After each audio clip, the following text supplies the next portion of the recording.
Bonjour à tous, je suis Dominique Ekwesondaï. Je remercie toute l'équipe de My Way Up qui ce jour me donne l'opportunité de m'exprimer pour parler de mon entreprise DS Consult Group. Qu'est-ce que DS Consult Group? Eh bien, DS Consult Group, c'est une entreprise d'événementiel, on dit souvent event planning, et de prestations digitales comme le marketing digital, la communication digitale.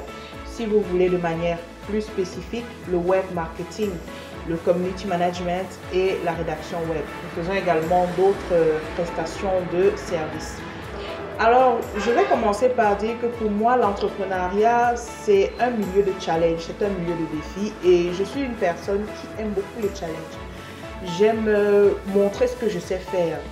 L'entrepreneuriat est un moyen pour moi de faire parler de moi et de mettre en valeur les compétences, pas seulement au niveau des diplômes obtenus, parce qu'il faut le dire, je suis de formation juriste, mais j'ai une passion pour l'événementiel et je n'ai pas fait des études spécifiques de communication, mais je suis une personne qui s'adapte à toute situation. Je suis toujours prête à apprendre quelque chose de nouveau, que ce soit en didactique ou par le moyen d'une formation.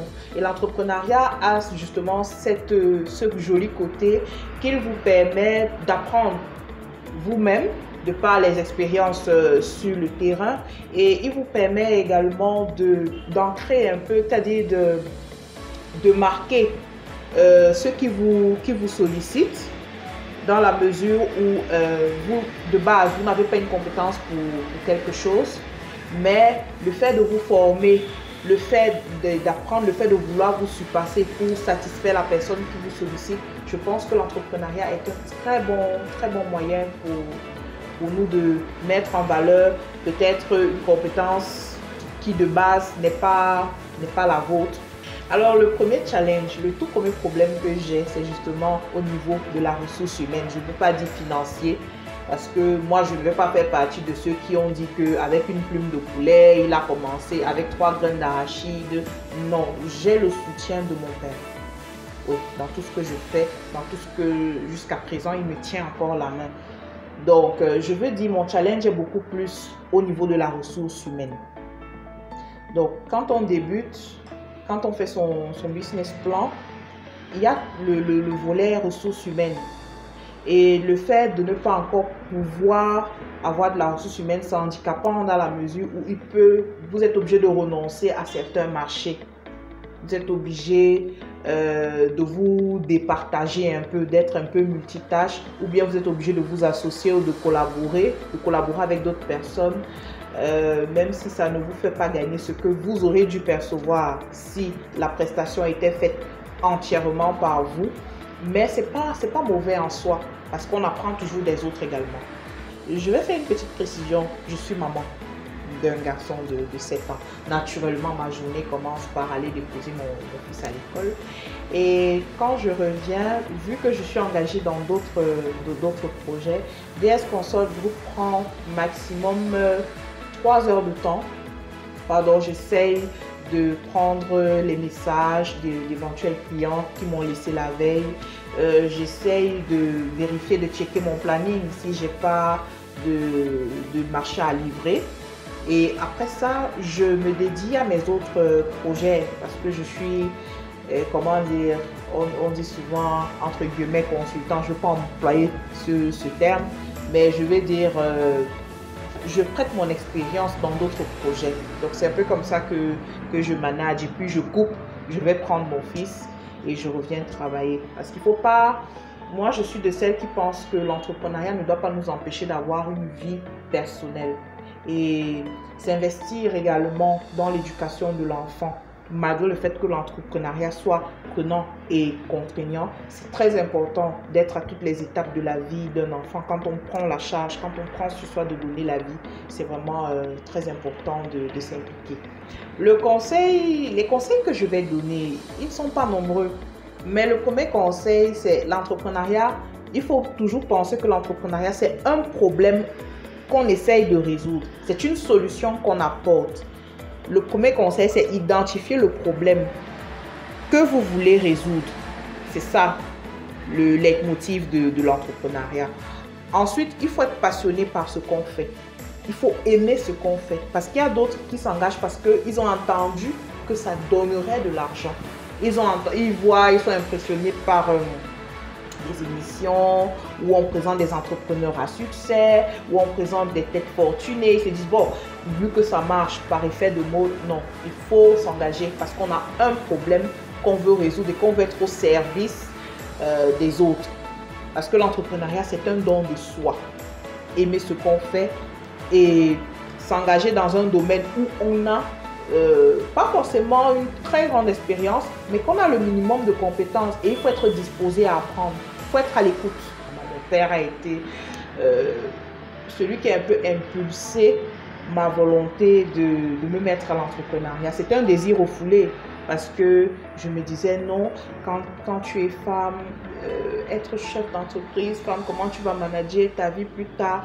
Et après, il m'a dit non, madame, nous sommes dans un siècle où, tout comme les hommes, les femmes peuvent faire.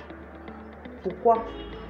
Et en plus, si c'est un domaine qui te passionne, c'est un domaine que tu as toujours voulu faire, parce que, faut que je le mentionne, le projet de mettre DS Console Group vient se matérialiser dans mon esprit à partir de 2018. J'ai toujours voulu être dans l'événementiel, parce que l'événementiel, c'est quelque chose où on apporte de la joie. C'est quelque chose où on réunit les gens, on offre des moments inoubliables. Et je suis une personne tellement sociable. Voilà, ceux qui me connaissent personnellement savent que je suis une personne très sociable, très attachante. Donc j'aime être au service des autres, j'aime être présente pour les autres. Comparément à l'idée que je m'étais faite, je m'étais dit j'avais 2 ans pour me bâtir de moi-même. Mais les personnes qui m'ont tenu la main, vraiment vous ne pouvez pas imaginer.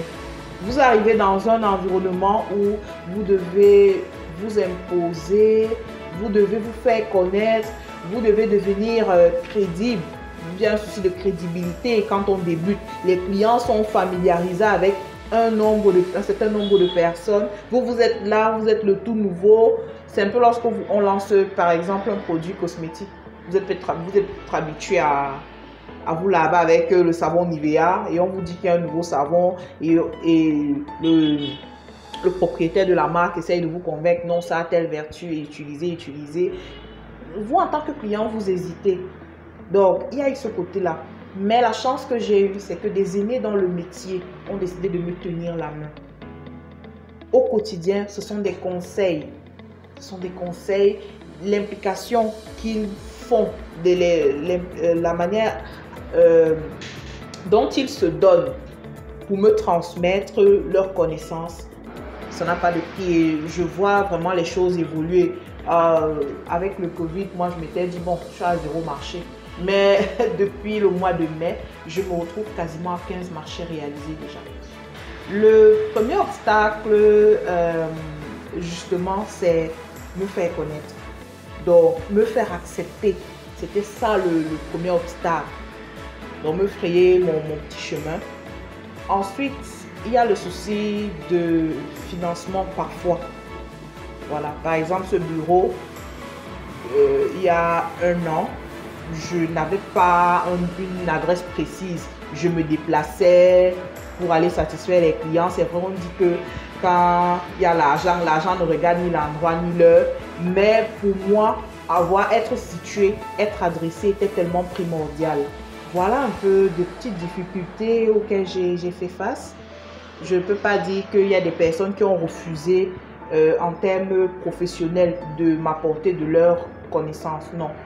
Par contre, je me suis fait un bon carnet relationnel. Durant mon insertion, ça m'a ouvert certaines portes. Elles sont tellement nombreuses. Donc, il y a des personnes, vous savez, il y a souvent des personnes inaccessibles qu'on ne peut pas avoir un rendez-vous de façon classique. Vous êtes obligé de déposer une demande. Mais avec les personnes que j'ai rencontrées, dont je vous ai parlé, qui m'ont soutenu, qui m'ont tenu la main, ils m'ont permis de rencontrer ces personnes-là, entre guillemets, inaccessibles. Je me suis retrouvée dans de grands projets. Concernant l'entrepreneuriat féminin, la femme a son mot à dire parce que je suis, entre guillemets, une féministe. Je ne suis pas la féministe qui combat la domination de l'homme sur la femme. Je suis la féministe qui croit que la femme, tout comme l'homme, a sa chance à saisir. Je suis pour un féminisme de l'égalité de chance.